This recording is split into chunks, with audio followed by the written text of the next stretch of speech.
Yeah, this season's going fast. What's happened all the time? Football season just got started, and it's going to be a third of the way over after this weekend. But don't sweat it, folks. And you Gator fans, take a deep breath. You're getting a little over the top right now. We're going to talk about that. We're going to talk about what else. It seems like everybody has an answer for Anthony Richardson. Everybody. We'll discuss that. And David Whitley standing by in the now orange and blue room.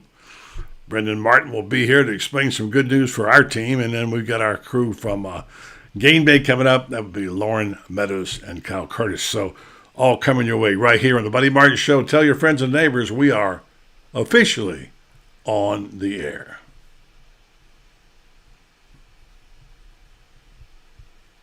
Yes, it's time again for Buddy Martin. Call him up and tell him what you're thinking. But be kind because he's doing the best he can. Better, stronger, faster. Mama says that alligators are ornery because they got all them teeth but no toothbrush. Hey, what if the voice calls while you're gone? Take a message. Bye. You ready, champ? I'm ready for this my whole life. I'm incapable of small talk. But that's why you love me, right? Kind of intimidating to be in the presence of so many great athletes.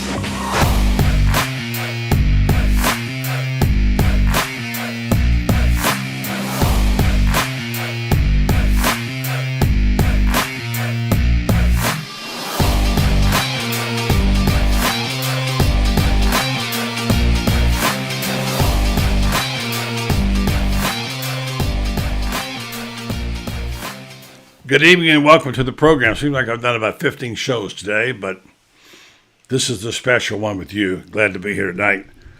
Standing by in the orange and blue room. We're going to call it that from now on, although it's still sponsored by our friends over at Main Street Community Bank. Independent, FDIC, and locally operated full-service bank offering a broad range of financial services. It's Main Street Community Bank of Ocala Community is our middle name and sponsor of the orange and blue blood room, where tonight we go and find our friend David Whitley. What's up, Whit? I got to tell you, it may have changed its name, but the caviar is just as good. Well, you get the special concierge service when you're in there. You always demand that, you know. Like ZZ Top and all those rock groups had special things. So I have to make sure I give you caviar and champagne. Hope the champagne was cold when you got there. So.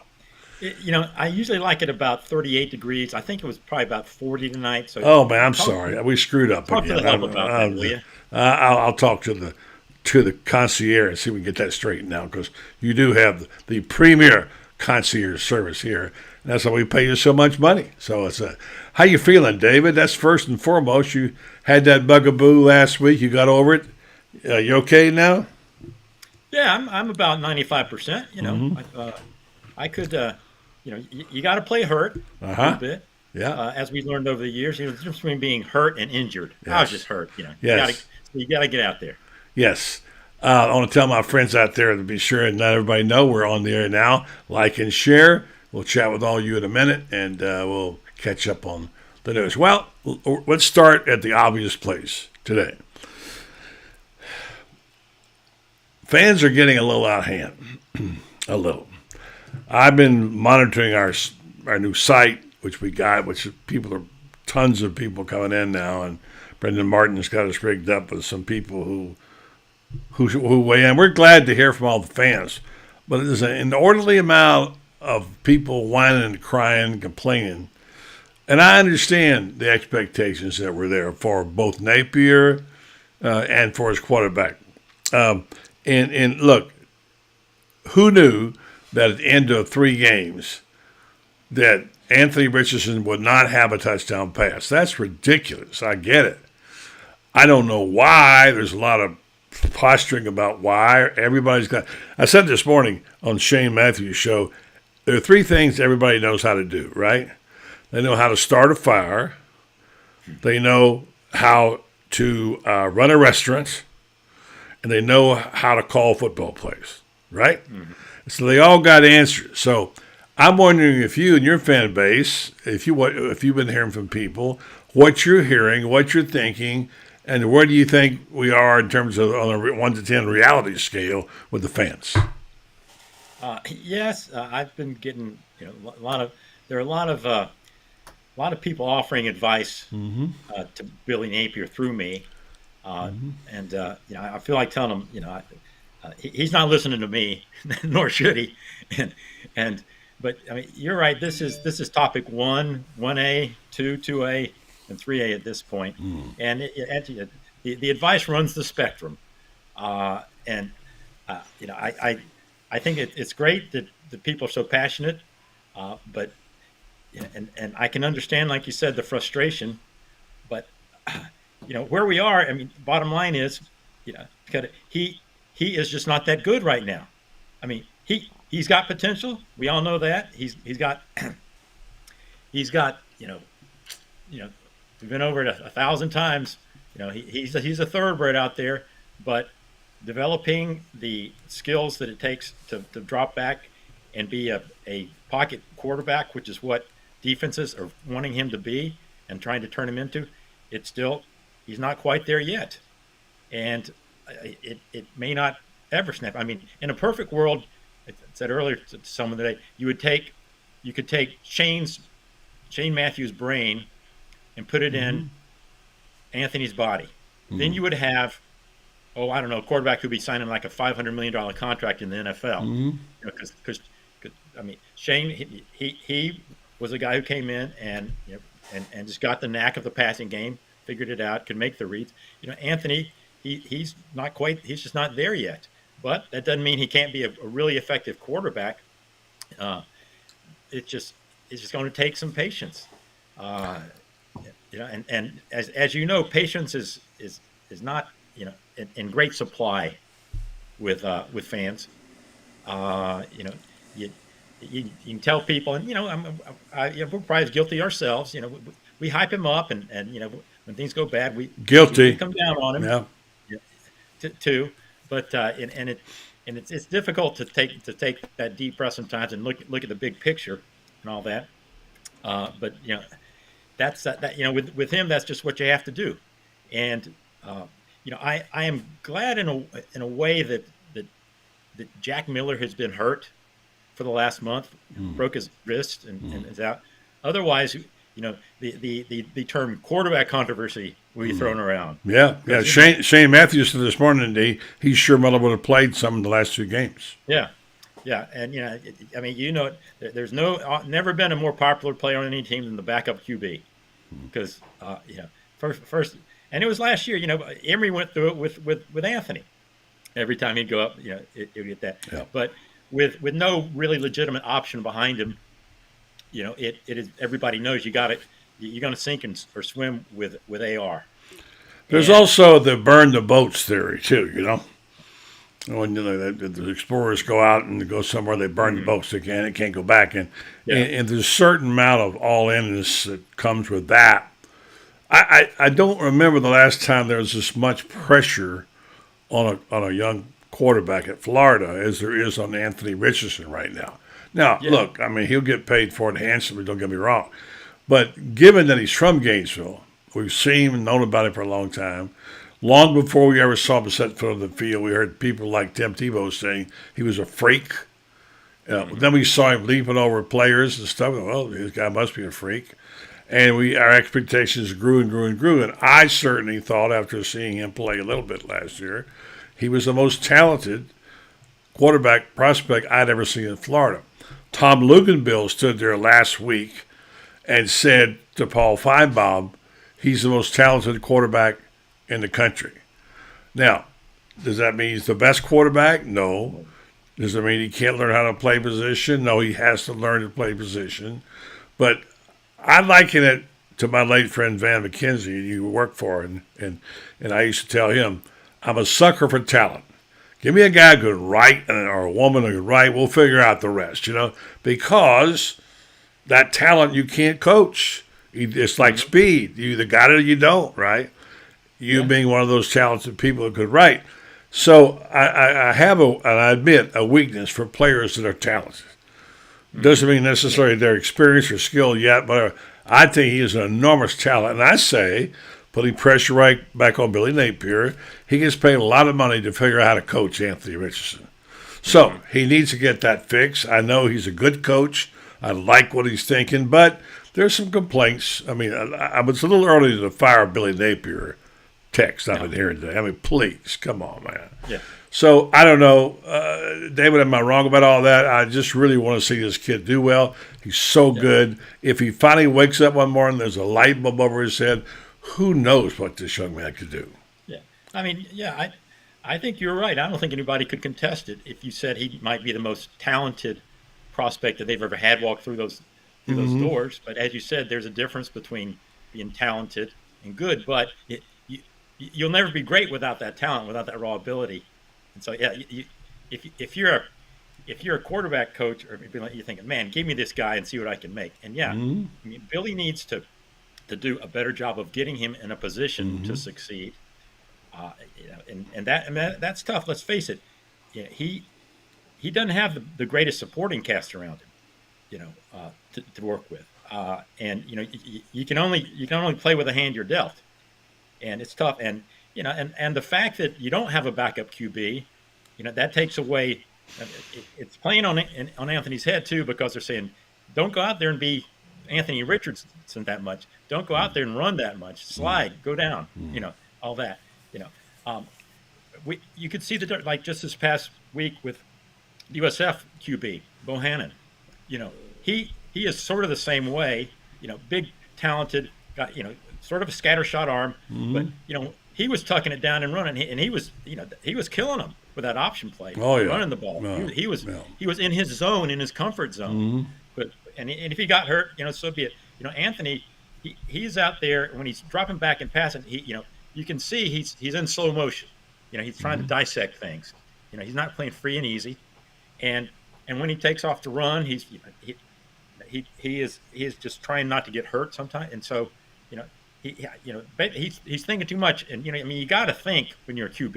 It's a cerebral, most cerebral position out there, but I think the poor kid, he's got too much he's trying to process right now. Yeah, he said his mentor, his coach, high school coach, told him he's thinking too much. Now I'm not so sure. There needs to be one voice. You can't be coached by your high school coach. He may be his mentor and friend. I'm sure he can help him, but the voice he has to hear is Billy Napier. Who I think still can figure it out. Right. I asked Shane. Sure, go ahead. I'd say I'm sure Billy realizes this too, that he's got a lot of things going through his head, and he's probably trying to simplify it too. But it's just real easy to sit on the outside and say, all right, don't think so much, Anthony. Yeah. But with him, it's a different thing. And there is the component you said about the pressure, because it is hard to figure. I mean, there have been other guys who come in here that are hyped and all that, but they weren't the hometown heroes who were immediately going to, the whole team rode on them. When you mentioned guys who had most, I thought of like Kerwin Bell, who suddenly became a starter, in game one, he didn't find out, but nobody knew who he was. Right. If he went out there and just didn't, fall on his face, it was like, hey, great job. Kid from Mayo. What the heck? Yeah. But yeah, you're absolutely right. And I asked Shane Matthews this morning, all right, what do you do? And I said, I'm going to make you the offensive coordinator. Because a friend of mine actually texted me and said they need to put Anthony Richardson at tight end, and they hire Shane Matthews to call the plays. Well, both of those are ridiculous, number one. Who would be QB? That's a good question. Jack Miller when he's ready. I mean, and I, look, I do say that Billy could be a little more creative, finding ways to get the ball to Anthony Richardson. I mean, I know I'm not an expert on this. Shane is. I said the old throwback pass. Let somebody throw him a pass and do it. Pitch it to Trent Buttermore, throw it back over to him. Give him the ball in unconventional places. Put him in motion. I don't know, but find ways. And that's one thing Urban did. He had Percy Harvin. He got him the ball, whatever he could do. So, of course, Percy returned punts and things, so it's a little different. So I said, you're the offensive coordinator, Shane. We've been discussing this all year. You can't get away from discussing it. I would like to talk about something else besides Anthony Richardson, but you can't because it's paramount in everybody's mind. They got a great running game, very good running game with 3 good, really outstanding running backs. Their defense stepped up at spots. You've got Big Dez, who's a great story, Brendan Cox, who played well, and so on. I'd like to go on, turn the page, but right now we're stuck on this. I said, Shane, you're the offensive coordinator. My friend wants you to go to work. He laughed and said, no way. He said, there's nothing wrong with what Billy's calling this place.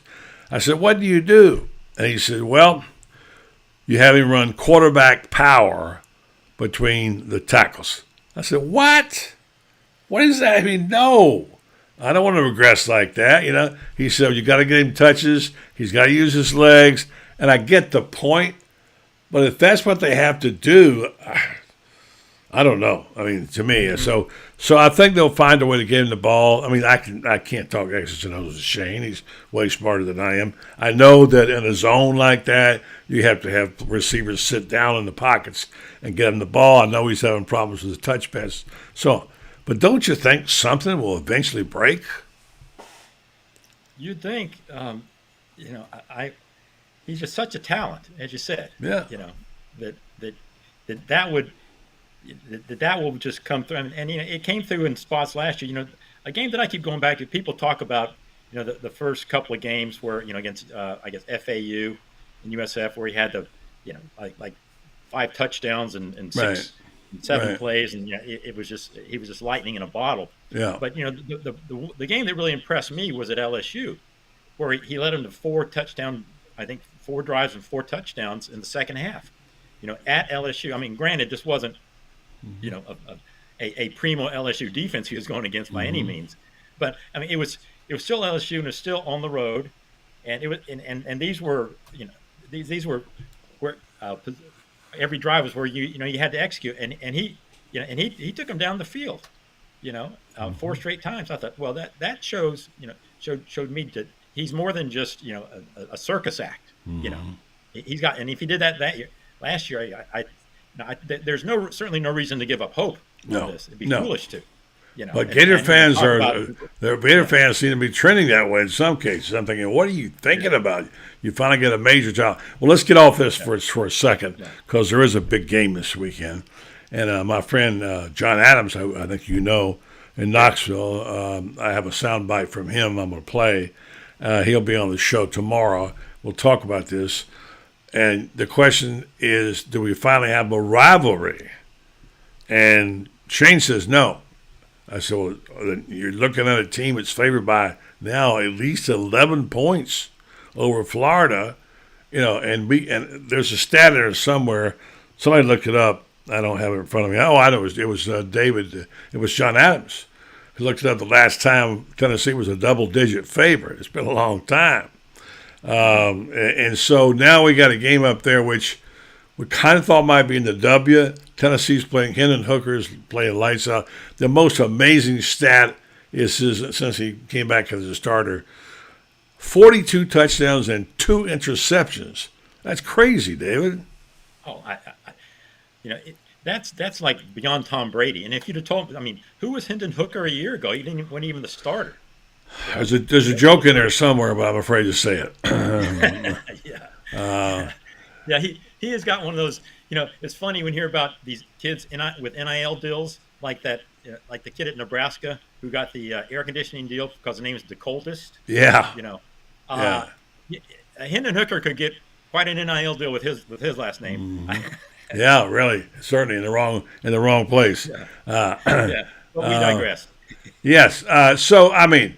Let me jump in. If this is a very short bite, like 43 seconds, it's just a comment from John Adams, who's been covering, you know, Vol football forever. He'll be on tomorrow night. Here's what he said.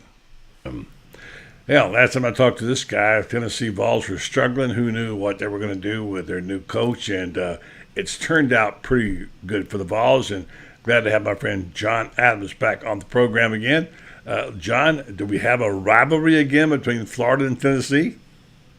Well, it almost looks like a role reversal. Tennessee is a double-digit favorite. I can't recall that ever happening since this series got cranked up back in the early 90s when the SEC went to divisional play.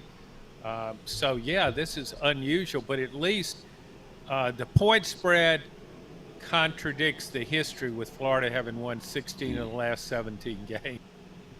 It certainly does, doesn't it, David? Mm-hmm.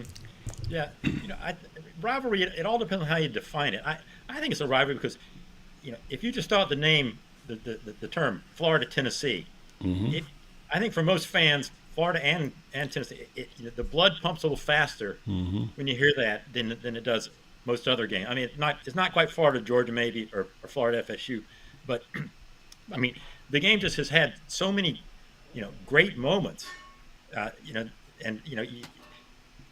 course, it's funny. I was talking to a guy at Tennessee today. He said, yes, because he was there in the '90s when the great Spurrier, Manning, Fulmer years, when both teams were good. And he says, we have a whole generation here that don't remember. It's been 20 years of crap up here, but he says they don't understand it. But I think it's the rivalry with them because they've when you get your head beat out every year, you develop animosity towards a team, and so I think it's a rivalry with them. And from what you hear, I mean, they are certainly they are certainly beyond psyched for this game. I mean, you'd think that the Super Bowl was coming to town, from what you're hearing and reading up there, with the anticipation that they're going to go nuts. You'll hear John Adams tomorrow talking about that. They're really psyched. And his comments tomorrow, he says, Tennessee fans not only think they're going to win, but they think they're going to blow Florida out of the park. Mm-hmm. And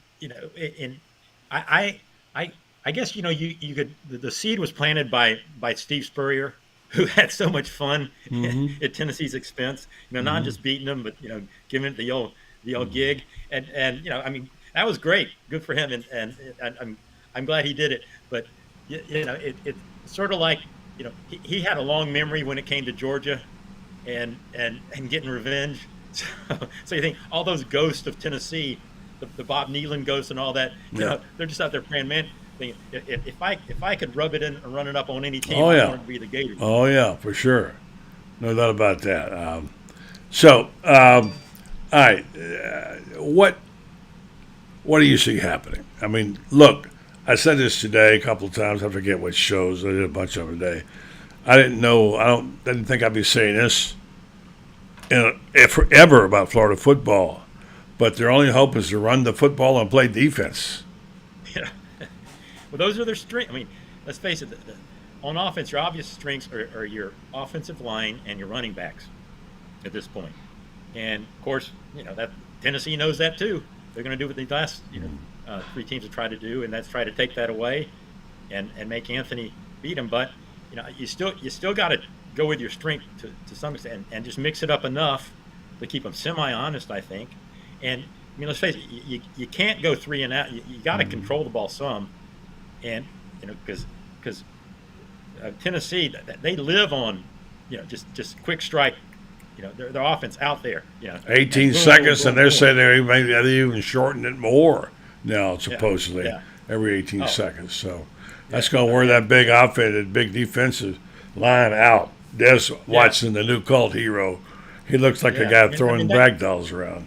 Right, and that's got to be a concern because the defense has been sort of getting gassed in the second half of these first 3 games against teams that just more run conventional. Yeah, the big component of Tennessee's attack is just to wear the other team out, and to combat that, you substitute a lot, but when Florida substitutes, when Georgia substitutes, they replace a 4.5 star with a 4.5 star. Yeah. Florida's not at that point yet. They don't have the quality depth where you can just keep doing that, but they're going to have to. And on that end, you just have to hope these young guys, like you mentioned, Dez and other guys along the line, Tyreek Sapp and all that, and especially the linebacker, the two baby linebackers. You got a true freshman and a redshirt freshman in there, for Ventrell Miller. There's a lot of talent there, but it's just raw talent right now. So, you just hope that these young kids, grow up fast.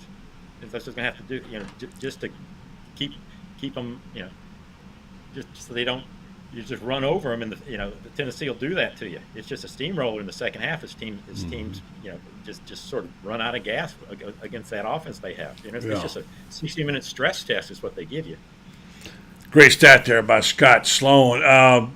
So let's look at it globally for a second. All right, let's don't get too myopic, which is what fans do, and that is to say the grander scheme. We came into the season, what was expected. We watched Billy work here in the spring and the summer. We all kind of approved of this method and style, his identity phase, the communication, all the things he did. It seemed like he was doing the right stuff. Comes into a game, played the number 7 team in the country, and beats them, right? Now, this is a team most of us said to win 7, maybe 8 games if they had a really good year, right? So they beat Utah. Anthony Richardson has a couple of really good throws, the 2-point play being the premier one. And now we're all going, okay, how about 10 wins, That's what it looked like, right?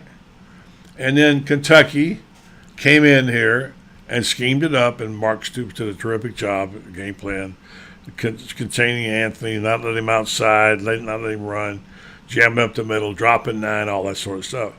As Anthony said in the press conference, and you heard it, I lost my confidence. Shane got really upset about that. He said, I just don't hear quarterbacks saying that in the press conference. I lost my confidence, So the question is, when he came out, how would he be? I predicted he'd have a big night against USF.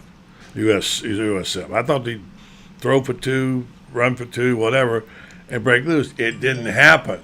Now there's a little concern by a lot of people, especially some of the radical fans. Where do we stand now globally? What can this season look like? Where do you think it's going? And what has to happen Saturday night? You're right. In a way, it's the big win. Was, I don't want to call it fool's gold, but it it was. It was. You're right. Yeah. It overinflated expectations. And it's understandable because Anthony really did look like he had made the big breakthrough in that game, and we saw the athletic skills, but we also saw him looking pretty comfortable as a passer. Then I don't know if regression or whatever, but you could understand it against Kentucky. It is just harder, as you said, to understand it against USF. So concern is called for. Panic never is, and you just got to think back and where if you'd have told them they come through the first month 2-2, if you'd have told that, that wouldn't be great, but you say, okay, they avoided disaster. Then you got two very winnable games coming up with Eastern Washington and Missouri.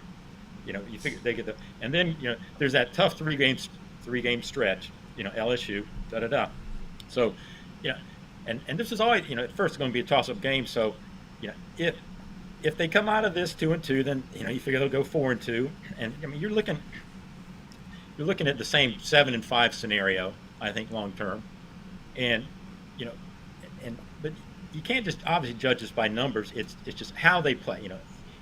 Are they buying in? And I still feel they're in so much better position with with this regime than they would have been with the old one. I think everybody's buying in. It's just it is going to take time. The last 2 coaches that came in here, they were left with a pretty good cupboard of players. You give Billy, Kadarius Toney, Kyle Trask, and Kyle Pitts. Pretty good start. I don't think we'd be looking at 0 touchdown passes at this point. Yeah, they don't have that kind of talent into those positions, and it shows up. Think of if they had Anthony Richardson and those 3 guys. Wow, be something. Yeah. So, and if he wasn't recruiting anybody, and everything, maybe, but it's all working. It's just people want to see dividends paid right away. But, that is just not the reality of things. David, game day is there. We thought it might be Steve Spurrier. That was a rumor that got started, who would be the guest picker. That's not happening. Reese Davis saying today it looks like Dolly Parton's not going to be there. Is it going to be you, David? Boy, talk about a come down, Steve, then Dolly Parton. Yeah, really. Yeah, yeah. I don't. I wonder who it will be. That's interesting. They said Yeah. Reese Davis said there's some things in the work, but I guess. Oh, I'm sure. Yeah, I'm sure it'll be somebody that Yeah. will be amusing. Yeah. So game day is there. So are you heading up? No, I'm afraid not. Life with Gannett now is such that we sort of scrimp and actually we'll be relying. I'll be covering it on TV, but Yeah. John Adams is there and that whole Knoxville crew. Yeah.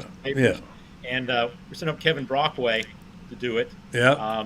And so I sort of, I've been there a lot, but I was really looking forward to going up again because it's one of those great college scenes. Yeah, It is. Been there and just the whole Yeah. thing. And they're gonna have that that checkerboard. Yeah. Nailing thing for the Doug sixth Dick. time. That was Doug Dickey's, by the way. You put that in up there. Oh, He was yeah. the guy. Yep. He was the godfather of that. Yeah. And I'm not going either. I'm going to be now. We got a couple of our guys going. Lauren Meadows, who'll be on here in a minute, and then young Kyle Curtis today got the good news. He applied for a credential last minute and got it. He's our intern, so he's going up there for the first time. That'll be exciting. And Franz and I will be sitting there, and our new game day director, which Carlton Reese, will be directing coverage from here, watching and writing there. So we'll be here if you want to consult with us during the ball game. We might need you to bail us out. Have an afternoon game too, huh? I told my friend today from Montgomery, I was on his show, we've had 3 straight night games. Yeah. Come on, man. Please. I don't like those. I won once in a while, but 3 in a row? Ooh, Yeah, that's tough. I'm tired of being bleary-eyed on Sunday Yeah, morning. exactly right. Yeah. Well, David, good stuff as always. Love reading your column, reading him at the Gainesville Sun Gannett site. He does it. I like his whimsical attitude. He makes me smile. And in this day and time, that's hard to do someday. So, David, keep up the great work, all right? Thank you. You make me smile too. Yeah, but for the wrong reason, because I'm an idiot. Okay. See you next week, buddy. All right, David, thank you so much, buddy. Appreciate it. Bye-bye. David Wentley doing his thing, and always glad to have David on. All right, we're going to play a little commercial here from our friends at Meldon Law. It's really not even a commercial. It's just an announcement about what Jeffrey and his wife are doing for the Alzheimer's organization. Then Brendan Martin's in the other room. He'll be here to talk about some good news for us. And then we'll see if we can get a hold of our friend Lauren Meadows, the coach. And then we've got Kyle Curtis, who's all excited about going to Knoxville. Take your messages here. Glad to have you. So stand by. We'll be right back with Brendan Martin and talking about good news for Gator Bay. A breaking story, okay? All right. So this year, my wife Patricia and I are chair people for the Alzheimer's Association. And Meldon Law was founded in 1971. So for every free throw made this year by both the men's basketball team and women's basketball team, Meldon Law is donating $19.71 to the Alzheimer's Foundation. Nice. What's the 1971? When you started the law firm? Yes. Very good. That's a great story and a great idea. And it couldn't be for a better cause, because we know how devastating that disease is to a lot of people and families. Congratulations. I'm proud of you. Well, thank you, buddy. Meldon Law, he does a lot of nice things. Where you matter most. I know. Hey, buddy, we're just trying to keep our own minds straight, right? And that's the truth. I might need your help, so I'll give you a call. Thanks, Jeffrey. Okay, man. Jeffrey Meldon Law. Their slogan, new slogan is "Won't back down." So yeah, that's what that's about. We got somebody here who's got glasses and liquids and something. The party boy's back, folks. Not the party boy. Party boy's back. Yeah, Lauren Meadows just He'll be here. me over? No, he'll be here in a minute. He's a little early. It's all right. That's good. Yes, Lauren's going up to Knoxville working this week, so he'll stand by for a second. I want to get you in here for a second. Yeah. I'm really proud of the work you've been doing, and you brought us some great news today. Folks, what we do here is, this is kind of the easy part. It is. What the hard part is when you get the word out to people, and Brendan Martin's been working at this for 25 years, and he's really kind of, I won't say struck the mother load, No. but you got some numbers today back of people watching and listening to our show. Yeah, well, I didn't get numbers back. We've been running the same numbers, so it's been good. I got one thing to say before anything else is even really said. Star Bar's open, folks. Star Bar is open. Want to tell people that were asking me questions about that. How much money we really get. It's $100 for every star. No, we get a penny for every star, and I want to say thank you to all those people who have been donating, Sissy Long and everybody else, and we will be tallying up those numbers soon and be giving the biggest star, Rent Star of the week and the Star of the month. We'll be giving them some Gator Bait merch. As you see, I'm wearing some Gator Bait merch right now. So thanks to everybody. Seriously, we appreciate it, and every little bit helps. You can always help us out by liking our page, sharing our content, and looking at our reels. All that stuff's really important to us. That stuff is actually what monetizes us with Facebook and Instagram, and it helps us out. So just by clicking a like or liking and sharing something, it actually makes a big difference. For that being said, Facebook does a metric called reaches, and we usually clock somewhere around, for 2 or 3 weeks, maybe 200,000 reaches per time that we look at what's called our insights. Insights are just the metadata and drilling down on how much where we get shared, who shares it, all that kind of good stuff. So we have been sitting at around 550,000 reaches for the last 28 days. That is in complete reference and to say thanks to you all, because you made the difference. You're the difference makers. So that's pretty much all that is. And you can always donate stars. All right, well done. Thank you very much. Congratulations to you. When you get up, would you plug my phone in over there? Constantly. Yeah, you're constantly needing. I need my water. All right, I need to plug my phone. Let me go get Lauren. I don't have to put up with anything with Lauren. He always. I don't even think I am other than your whipping boy. I am the president of the company. Okay, go be president. I'm gonna get Lauren. Yeah, well, that's great. Lauren, my man. See what it's like when you work with your son? Please. I do. Yeah, I do. Yeah. He did a great job, though, I must say. Has he gone out of the room yet? It's plugged in, dude. Okay, well, something's not working. Anyway. Well, shocker. Something's not working. Okay, thank you. Lauren, how you doing, man? Surprise. Doing well. Hey, Lauren. Ready to, what's up now? Ready to take the trip up to Knoxville for the big game. Yeah. And like you said, it's like the Super Bowl up there this weekend, so it'll be interesting to see the atmosphere. I think the last time I was there was 2013, and neither team was really good at that time. So it'll be interesting to see. Never really seen a ranked match up there, so it'll be interesting to see how things go. You're going to party on the Tennessee River with the Vol Navy.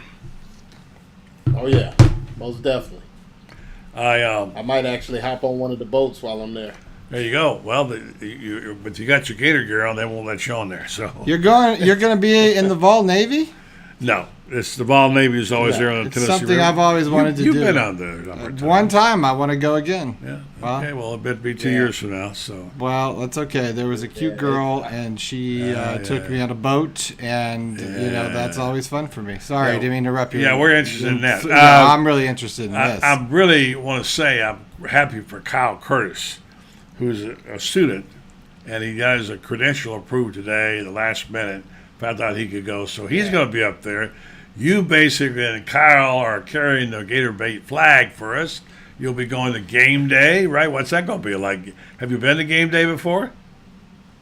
No, never been to game day. It'll be interesting. I know people start kind of lining up at about 5 a.m., so I had to set my alarm clock early to get over there and get a good spot. I don't know if I'm gonna do. I have a young man with me. I think he's gonna carry the sign for me, young lady. Well, what's the sign say? That's my next question. My next question is, what is? I was thinking, if you're going to game day, what would your sign be, Brendan? What would yours be? Pisces. Okay. sign. I get it. Oh, Okay. if I was going to this game day, pretty- you know what it would pretty- be? pretty It's funny. very It's easy. pretty funny. I would have a sign that says SOS because the special guest on game day down in Tennessee not is true. Spurrier. No. Yes, that was it a is. false report. It was a false report by several of outlets. It's not. And Reese Davis was on Feinbaum today, and they were hoping to get Dolly Parton, but apparently she's turned them down too. So I guess it'll be Lauren. I don't know. Should be me. Might be. Yeah, could Yeah, be it's you. Baker. Yeah. No, I think my sign would, and like I said, you had to correct me on the year. I think it was Danny Werfel's junior year, where he defeated Peyton Manning, and the score probably would be, I'd probably talk about the score at halftime, and then how the Gators ran away with it. So it'd be something kind of telling the story of that particular game in the Swamp. Would be my sign.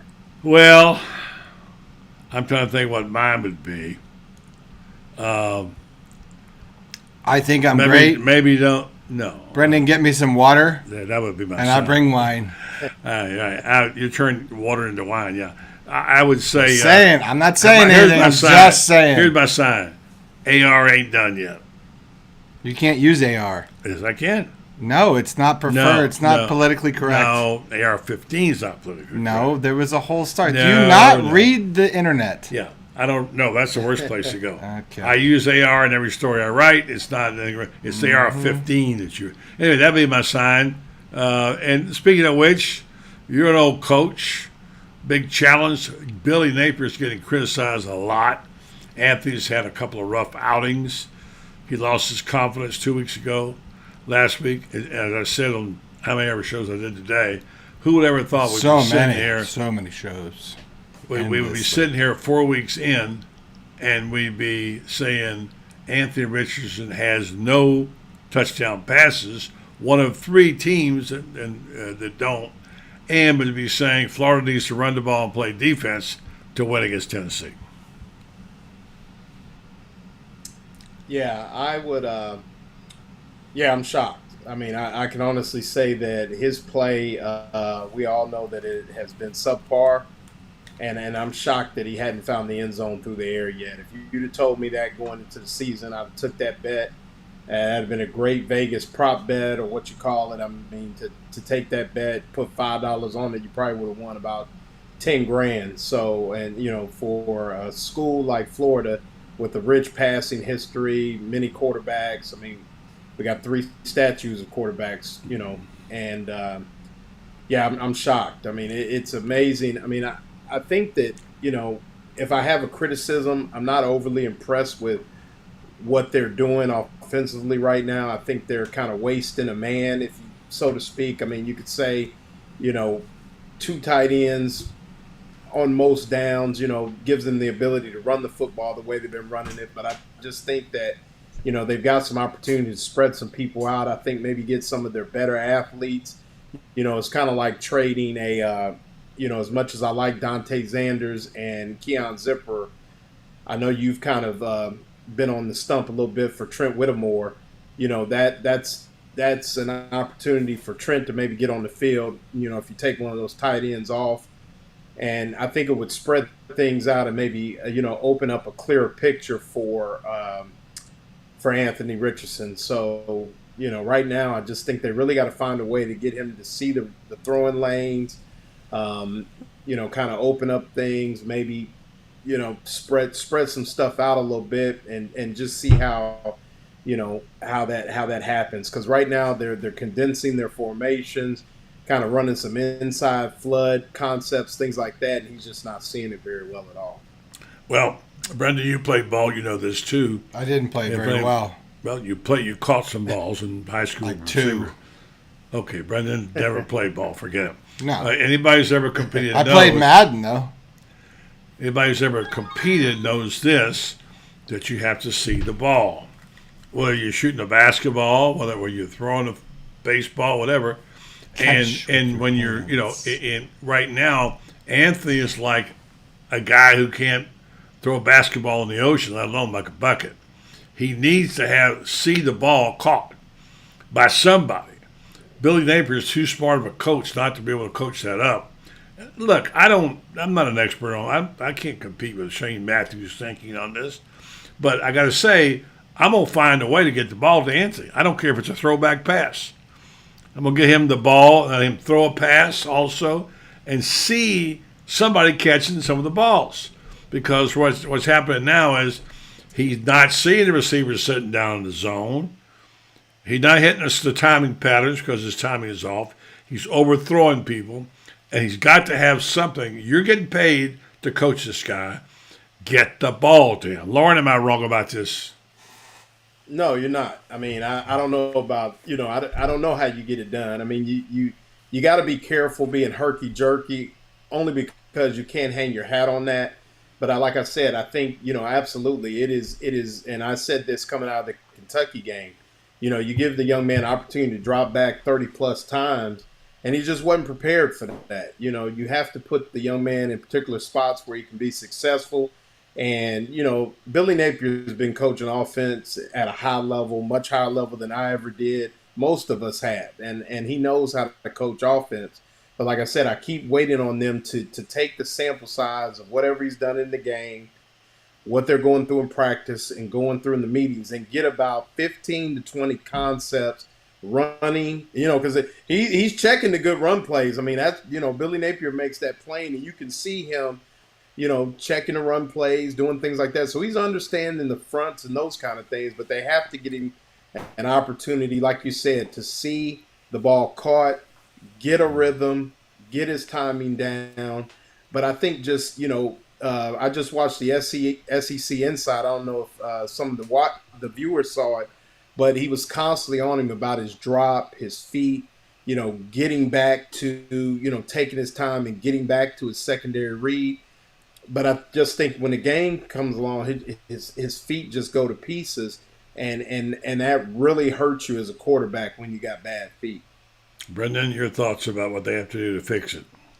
Well, Coach talked about it this week and did both his press conferences, a post-game and that he talked about it on Monday, yesterday. And I think really in the end, I my feeling is he is what makes him good is what also makes him bad, right? Mm-hmm. He gets in his head, right? And I think if you get in your head and you try to be perfect and you try to play to this level that you think you're supposed to play at, you try too hard and then you aim everything. And then everything seems to fall apart because you just start to slowly come undone. And you've got a brand new system that you're trying to figure out, brand new coaches. I know everyone thinks they've been playing forever, but they haven't. And it's difficult. It's difficult when coach is trying to say, do your check downs before you take off and run. And I think that's what he was trying to say yesterday, is that one of the reasons that, he's not saying don't run. He's saying, great, take off and run when it's there, but do your check down first, because you could pick up 5 yards, but, 20 yards down the field is the big play. Not to mention you put yourself, and coach admitted that you put yourself at risk for injury, which there's like no backup, right? So, you have to answer that question. He says, can't y'all take Anthony out? No. There's not a backup. There's no one to play unless you want to sit up Spurrier. Let me interject something about him getting hurt or whatever. Mm-hmm. Who was Cam Newton's backup? Well, I'll wait. Tim Tebow. Who was Michael Vick's backup? I'll wait. Tim Tebow. This notion that he's not running. I mean, you got to win football games. Yeah, I agree. You got to win football games, and for them to win football games, he has to use his feet. Yeah. He has to. Yeah. So this notion that they're not running him, and if that's the case, then shame on them. I'm just telling you, he's got to play football. Either we playing football or we not. Yeah, and that's what I'm saying. Talking about we don't have a backup or the backup's a walk on or what have you. Florida fans don't care nothing about that if we go out and lose to Tennessee by 25-30. Because he didn't run. I mean, I think that's one of the things that even sitting back, you got to go for broke. And if we got some, if there's some things in the bag that Florida has that he can be effective using his feet, then they got to go with it. I mean, it just you can't. That's not the way you call. I'm telling you, that's not the way you call play. Like Shane has said a million times, Danny Werfel, those guys got plastered playing for Coach Spurrier. And I mean, I really think I think that's almost like a, people say this generation. That's like this generation's kind of answer. Poor me. I don't want to run the ball because I don't want to get hurt. You playing football. You play the toughest position, one of the toughest positions in sports to play. Get out there, make it happen, man. I would not, if I was Anthony Richardson, I would not stand there and allow myself to say, or someone to say to me, well, you got to be careful because you won't get hurt. I'm going for broke. Period. And I don't disagree with that, Lauren. And I hear what you're saying, but I think there's there's what we are told in a press conference, and then what happens behind closed doors. We're not going to hear everything. Sure. All I'm saying is that I think, my point is I think that coach is trying to teach an offense at the same time, cultivate the skill set that any player may have, right? And I think right now, there's some realization that he probably put too much static in the attic, too many swing thoughts there, and he needs to sort of let the great player be great, right? I think we're going to see a different AR on the road.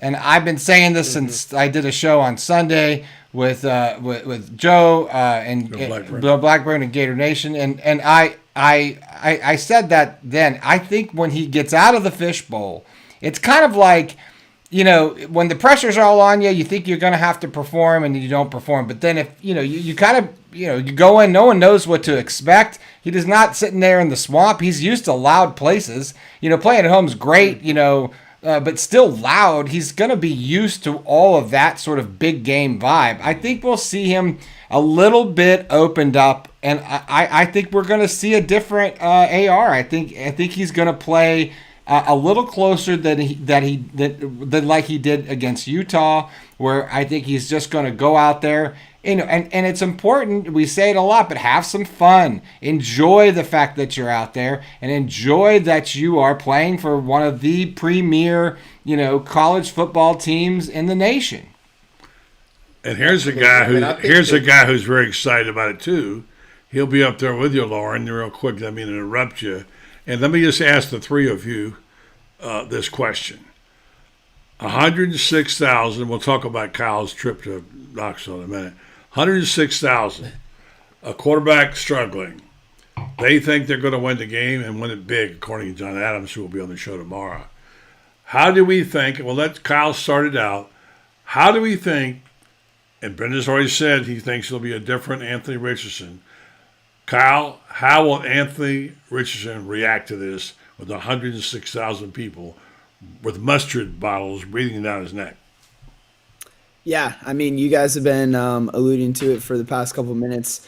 I think that it's if Anthony Richardson comes out there and it's hard to tell a cheetah to run at 80%. So I think you kind of need to go either all in or nothing and kind of just take the leash off of Anthony Richardson and just tell him to play ball. I think that kind of these past 2 weeks, he's getting in his head a little too much, kind of just breaking down more so X's and O's than just going out there and running. So if he can kind of get back to those basics and show us what he showed on the road last year against LSU and some of those road matchups, I think that he can have a better game than what he's had the past 2 weeks in the swamp. All right, Brendan, you want to go next? No. Okay, we'll go with Lauren. I can't hear anybody, so it's all right. We'll just make you take the headphones. I can't hear anything. Okay. You like the wine, don't you? Here. No, I have the wine. I don't want you have to hear. I can hear. So go ahead, Lauren. While he's wasting time, you really do need go ahead. You do need to hear. Tell us what you think will happen. I'll answer this in this way, buddy. You remember in the early '90s when they moved the hash marks in a little bit in college football? Do you remember that? Say again. I said, do you remember in the early '90s when they moved the hash marks in college football? Yeah. Okay, well, I heard Bobby Bowden talk about them moving it in, and he said, now you got this athletic quarterback who can do all these things, and you just say, sick 'em, boy. And I mean, I think that's where they got to go to win this football game. He's got to play well, and I think that I think he understands that, but I think they have to put him in position to be able to do those things. I think that, they'll lean on the running game, but I Like think what? he has to be Design smart. runs? Design run? What do you mean by that? Design runs? I mean design runs as well as making him part of the running game, in the read option and things like that. And, just allow him to just expose himself, a little bit more to the defense. So what I mean by that is get out in the open field and make them tackle you. I don't care if the outside linebacker sitting there. People, bring the end in and scrape the linebacker, and that linebacker never touches the quarterback because the quarterback is so gifted that they're out the back door on him. And I think that that's where they have to get to that particular point with him, because I think that's when he's ultimately in his flow. And I think if he gets the juices going, he'll also be able to find his way in the throwing game as well. Because I think, even on Saturday night when they checked to that fade route, it was kind of a slow kind of process. They just had the big run from Montel Johnson, got the penalty, and then it was like, okay, let's settle in, look at it, condense the formation, and then let's throw this fade. And Billy Napier, even you could see it on the replay, he said, we don't do that.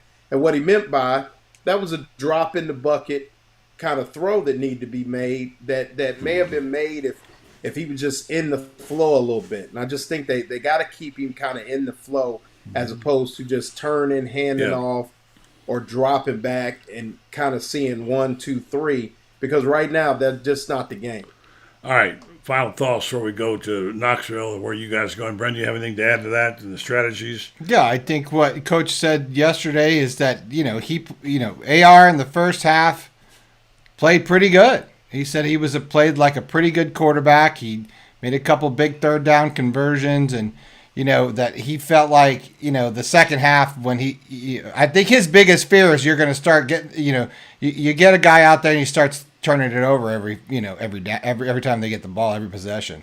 So I think that we'll still continue to see, because the running game's been pretty solid, not to mention. So I think we're going to see a hybrid of that. I joked around the other day. I said, well, can we start running the option around here? Because, I think you would at least gives him a chance. Well, the RPO, yeah. Yeah, I mean,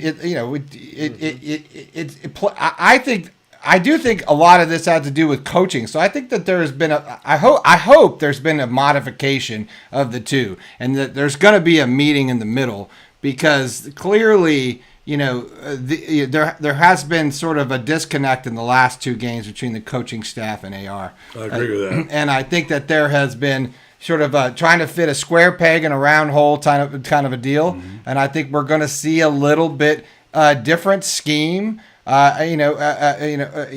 Billy's not dumb, and I think he's going to play a little bit, closer, to his talents of his players. All right, I'm going to forego my comment to put the schedule up for 2003, and then have a word about what you guys are going to see.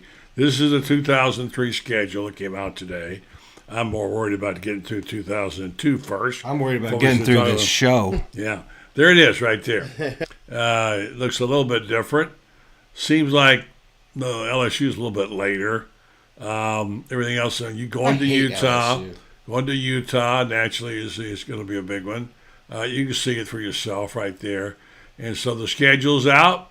And be forewarned, those of you making plans for weddings, those are your dates, okay? Those are your dates. Don't make any more. Don't worry. Make weddings. I'm not getting married again. No. Gotta find somebody to have you first of all. Have you looked at me lately? Yeah. I mean, there's a line out the door right now. Yeah, right. Yeah. All running Gator away. Girls are going nuts. There's a new little feature there, Arkansas, there over the 4th, which would be kind of neat. We remember when we went to Arkansas. We did. And I remember we went to Tennessee. Tennessee? Is Arkansas where you blew the tie? No, that was Tennessee. No, that was Tennessee. Well, you got the tie. I wasn't driving. Yes, you were. No, I fixed the tire. Yeah. Anyway, Kyle, I'm excited for you, Kyle, to go to Tennessee. It's actually, other than the Swamp, my favorite SEC stadium to go to because of the media workroom's awesome. It's that actual media work. It's not a hole off into the corner. On the field media workroom's nice. It's a very nice facility. And I will say something about Neyland Stadium is that it's loud, But the way that the stands sort of spread out, it's almost like, going to Kansas City and seeing a Chiefs game. It's loud, but it's a flatter stadium. It's not as tall. You can fit more people in that way. So it can get loud, but other than just hearing Rocky Top every 5 seconds, I don't really feel like it's, I know it's going to be hostile with 106, you said? Hungry fans, 106. Yeah, but those are the same fans. If they go south for 2 seconds, they hightail it for the door. Well, they threw mustard bubbles before, but this is. I was talking. I had this soundbite earlier, guys. Where I'm not sure I'm allowed back in Knoxville. Yeah, John Adams made a comment. He's a columnist for the paper there about the last time there were double-digit favorites. In fact, I wrote down here the last time Tennessee beat Florida.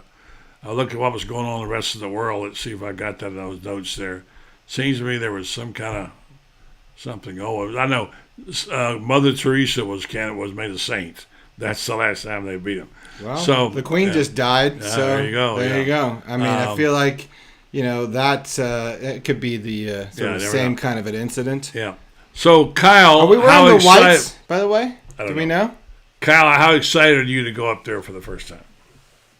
Yeah, I'm looking forward to it. I was telling Carlton Reese earlier how this was my first time going to an away SEC game. Mm-hmm. So I think Neyland's kind of a good first experience, as Brendan was saying. I'm looking forward to it. I think it's outside of the swamp, probably the best experience in the SEC. So I'm lucky. I'm lucky to have gotten the credentials earlier today, but I'm looking forward to it. I think I'm going to head up either Thursday night or Friday morning, and hopefully get in the full game day atmosphere throughout the weekend.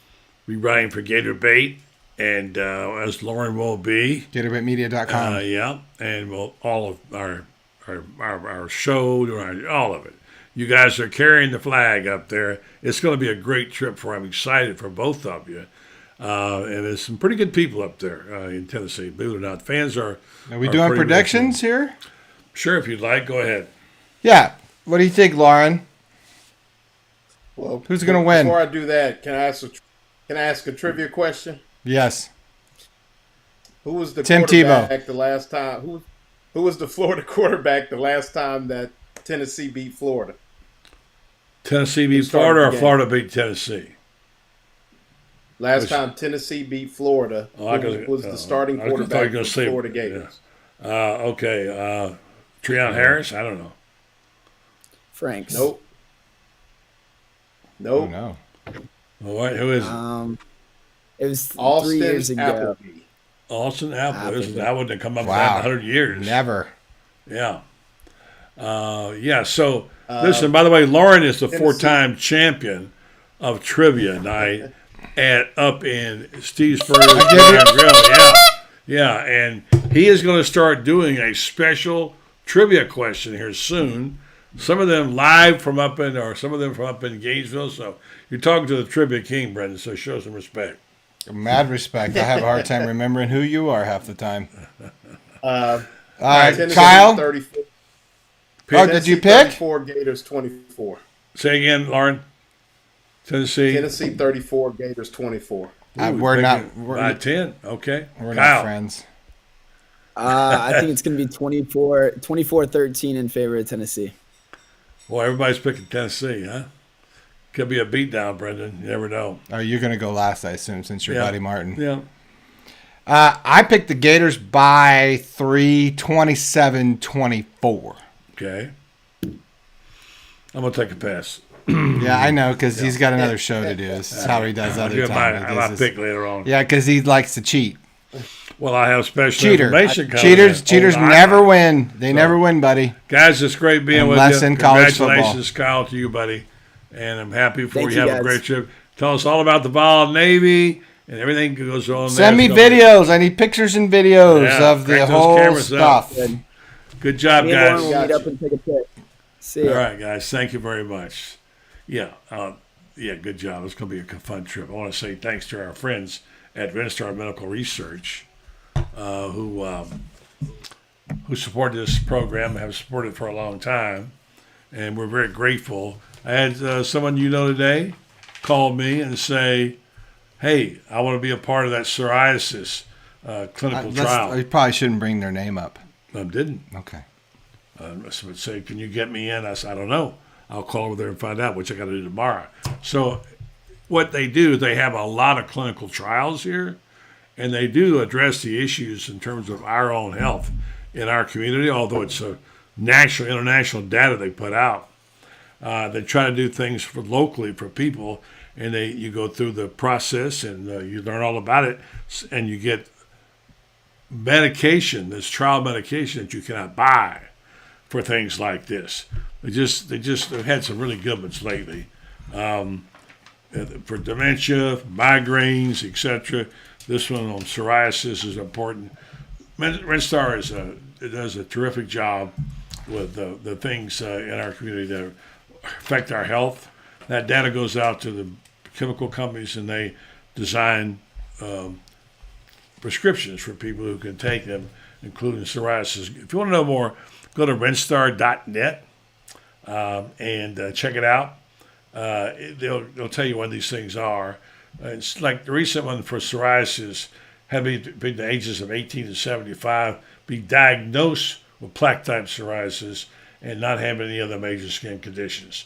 So if you qualify, you get a dermatologist at no cost, access to the trial medication, and you get compensation for time and travel. So RedStar Medical Research, go to redstar.net, check it out. Call them at 352-629-5800, 352-629-5800. RedStar Medical Research, seeking tomorrow's answers to the health questions of today. Exactly. Yeah. Mm-hmm. I want to show we have a question about where you get your Gator Bait merchandise, Okay, which we do have a merch store open. Okay. The address? Well, I do, but it's kind of long. But it's easier if you go onto Twitter and you go to the Buddy Martin Show. There's a link in the bio there that you can go to the store. We have a Twitter account. Just search at Buddy Martin, and it's just show SHW, but there's no O because you guys took it all. Yeah, it's in there, and then I'll post a link. But you can actually, I think, search the Gator Bait store, and we'll come up just on a general Google search. But we're doing a better job at that. I'm trying to pull it up right now because I have it here. While you're doing that, I can tell people about our grow tower. Yeah. Let's see. Find that, and I'll tell folks about this, which is where you can get your greens. Make mine right before last. I made a little, there it is right there. That's my grow tower. Looks like you're growing weed. That's what you're doing. Yeah, well, you never know. But it's a lot of good stuff, healthy. And the best thing you can do is get farm to table. This is it. It grows right in my house, right next door to my room. And I clip those babies off, pull them out, make a great salad out of it with greens, and it's very healthy. If you want to know more about this, by the way, this is something that you can do with them. Among the things, the dishes that you can make, this is one of my favorites. We take a green side ground beef from Publix, and we make a little patty, and then we pull it out, and we make this. That's a very healthy dinner right there, or lunch. So check that out. Go to buddytowers.com. and find out about that. And Brendan, do you have that information there? I do have the information, and I'm just pulling up the show. I'm going to put it in the chat room for you all. As soon as I get it up here, I'll put it in the chat room. I got the link right here. I'm going to just find the show. Stand by, folks. I got it anyway. Riveting show, I know. You know what? Okay, it is in the link. The link is I just posted under the Buddy Martin Show. It's the link I put in there. Just copy that link. Go to the Gator Bait store. It is open. We will be adding more products. We got hats. Mm-hmm. We got T-shirts and all sorts of stuff. Mm-hmm. So please check it out. And as we can endeavor to connect all of social media together, from Gator Bait Media to the Buddy Martin Show. You know, you can follow us both there. We are sharing all sorts of content in both places. And, of course, to read the great Buddy Martin and Franz Beard and Lauren Meadows and Cal. I just call him Cal because I don't know his last name. I don't know his Cal. Do you know his last name? Who? Kyle the intern? Yeah, Curtis. Oh, yeah. Of course I know So he's still Cal to me. You can go to GatorAteMedia.com, subscribe, get the $99 package, and I'm telling you, it's worth it. We've got lots of really good stuff, including game day coverage that is going to be starting soon. And there'll be message boards and all sorts of good stuff. And there it is. You can't cut and paste it, unfortunately. That's what it is. Well, I don't know. Copy it That's down. why I put it in the chat. You can cut it. Anyway, that's what it looks like. All right? And always like the show and realize you can donate stars. Each star. Jesse help Baldwin, me out. thank you for the stars, Each Jesse. stars help out, and it helps me buy this really expensive wine. Yeah, also that great horn. So, Yeah. folks, thank you to our guest, David Whitley. Some of you saying you really enjoyed David. Of course, Lauren and Kyle and Brendan. Another great job by you. Thank you very much. Have a great night, folks. Oh, see, you always at the end. You have like the close is ready, and then it's not.